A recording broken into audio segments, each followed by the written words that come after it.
Friends, I am hauling this sap tank here to the farm to replace my beat up tree smash sap tank, and can't go very fast. I don't really want it flying out of the back of my truck. Ralph took the tractor to get the fuel tanks filled up at the BP station there in Jefferson. They have off-road diesel. Saved us about 75 cents a gallon. So he put almost 20 gallons in, so 15 bucks. 15 bucks savings for the off-road diesel. But I'm hauling the sap tank to the farm, and then Austin and I tonight are going to cut some lumber for the hardwood pallets that Zach needs to ship out totes of maple syrup. So we use a company, it's actually a part of International Paper, but it's called Spacekraft, and I'll put a link in the video up above to the original Spacekraft videos I did with Fred Bishop. He is our rep. And these are disposable totes. They're actually reusable. So I hate saying the word disposable, but the only thing disposable is the little bladder on the inside. It's a little plastic bag. It's kind of like wine in the box. It's like the only way I can explain it. But totes are kind of expensive, and all you firewood guys, you love them cage totes.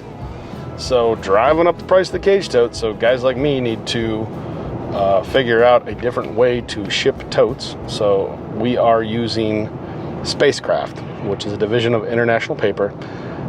Again, I'll put a link in the video description below, and you can look at an old video with Fred and I working on it in our evaporator room. But I did want to let you know it's been a pretty busy day. Phil and I got the drop maker working, so that was an ordeal, dusting ourselves off, trying to remember how to make them. So we are placing about 1,500 drops at the scout camp. There is about 6,500 taps there, and we're going to replace 1,500 with the stubbies. And stubbies are nice because you don't have to cut the tubing. You can just replace the spout every year, throw it away. And it's kind of our preference. If you cut spouts off every year, your drop gets shorter and shorter and shorter, and it's inevitable. Plus, it is more labor to use the disposable cutoff spouts than it is the tapered, we call them check valve spouts. We like the check valve spouts. We've been using those for over 15 years. The original is, it had little fingers that would hold the ball, and you turn your vacuum pump on and it'd suck that ball right down into you find them in your releaser and your sap tanks. They did get better over time, but there's a little check ball. I call it a check valve. They're called CV adapters, check valve adapters. And when you turn your vacuum pump off, what that ball does is it doesn't allow the sap to get pulled back into a tree. And when you pull vacuum on all of these trees, you basically create vacuum chambers. If you think about it in terms of air compression, if you're thinking in terms of compressed air, imagine having an air compressor and you're pushing air. Every tree would be a little tank, and you'd be making all of these little tanks of air. It's the exact opposite with vacuum. We are pulling so much vacuum that each tree becomes a little vacuum vessel. So what'll happen is if you took a drop and stuck it in a 5-gallon pail and turned the vacuum off and just took that drop and stuck it in the 5-gallon pail, that tree would suck that 5-gallon pail dry. Like, it would suck all of the water out of a 5-gallon pail. So that little ball in there saves all of the sap from your lines from going back into the tree. That's a lot of yield. Plus, it keeps everything sanitary. The whole idea behind the check valve adapter is don't let the sap go back into the tree. So that's why we're making drops. That's why, Phil and I, mostly Phil, are going to be making drops for, anytime it's bad weather, they'll hop in there and start making drops. And the reasons that we like the check valve adapters is mostly the stubby. Use the right T. You can plug the stubby back in to itself, and at the beginning of the maple season, you can turn your vacuum pump on and you can check for leaks. You know, if you let your drops just dangle before you cut them all off, you have no way of really sealing the system up. And we prefer the stubbies and that system. We think it is just superior to cutting off a spout every year. So I noticed that in the agricultural industry, like, I have strong beliefs that are weakly held. Like, if you can show me a better way, I'm interested. I don't dig my heels in and say my way's right and then ignore any potential data that'll prove my system to be out of date. That's called bias, and we all have it. I remember reading articles about, I think there's 7 types of bias, and one of them is not thinking you have a bias, which is hilarious. Confirmation bias. That's one of the most powerful things you as a business owner can ever learn, is how much bias you have and how you can be right because you're the owner and drive your company right into the ground. So just to recap, the LS tractor pulled a semi-truck out of the snow today. Thank goodness that truck had bald tires, because if those tires had any traction at all, he would have dug himself right down to the dirt and it could have been bad. Fortunately enough, his tires were bald, which allowed the tractor to pull it out. That was kind of a highlight of our day. Getting the drop maker working, the speedy drop maker, thanks to the Schwarzentrubers. They invented that machine, and you know, we like it. We are going to test to see whether or not buying pre-cut drops or having drops cut, which one's better. Actually having the flexibility is kind of nice, because they don't always have pre-cut drops.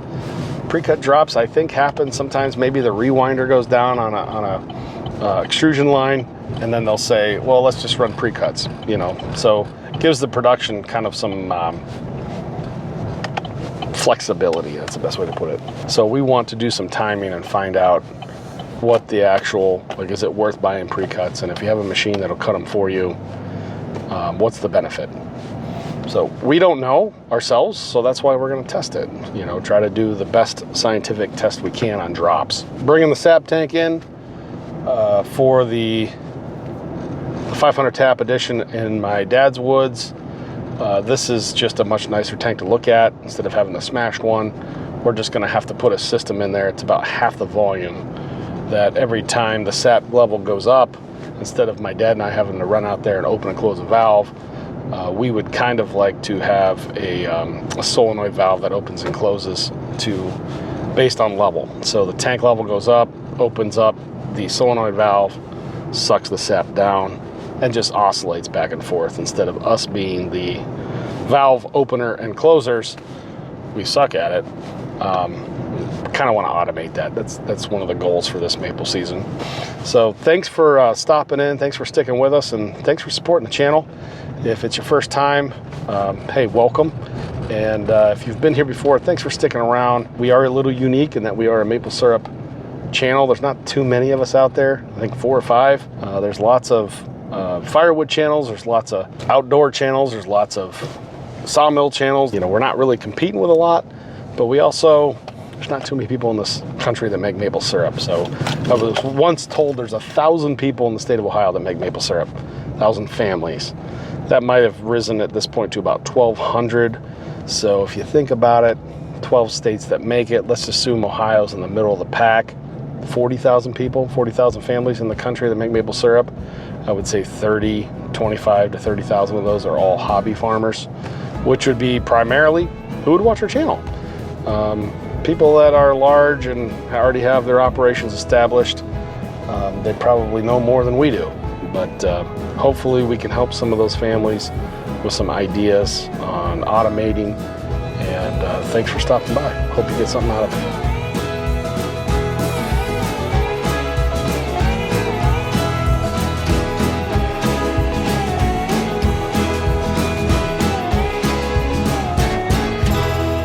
Good morning. Going to get some work done in the woods today. I have Ding, Dong, and Dang with me this morning. This is Ezra. Say hi. Hi. This is my nephew Ezra. We're taking him home. He stayed the night tonight, or last night. And then, haven't seen these two knuckleheads in a while, have you? You guys haven't done any videos with me in a while. Nope. So we are going to move the old sap tank that got smashed by a tree and get that thing moved out. It's actually heading to another farmer's actually going to buy that thing, so it'll still hold sap. It's too ugly for YouTube. So that tree's getting moved out. Oh, that tree. So that tank is getting moved out, and we'll probably won't have time to set the new one, but we'll get the old one moved out, and then hopefully we'll make some drops today to compare making drops with pre-cut drops or with the machine that'll make them for you. So that's the plan for the day. Catch you at the end.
That's pretty cool.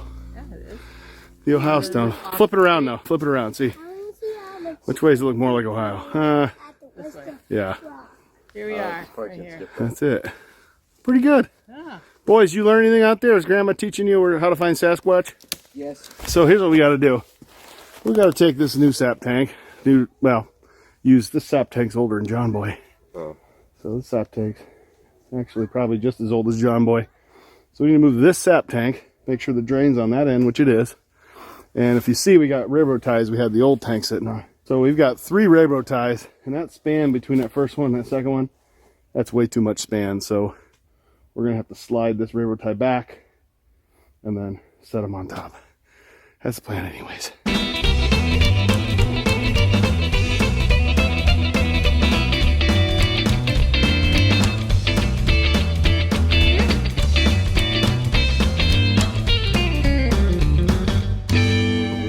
All right, I'm not sure if that camera was on, but we got our old 350-gallon tank down here.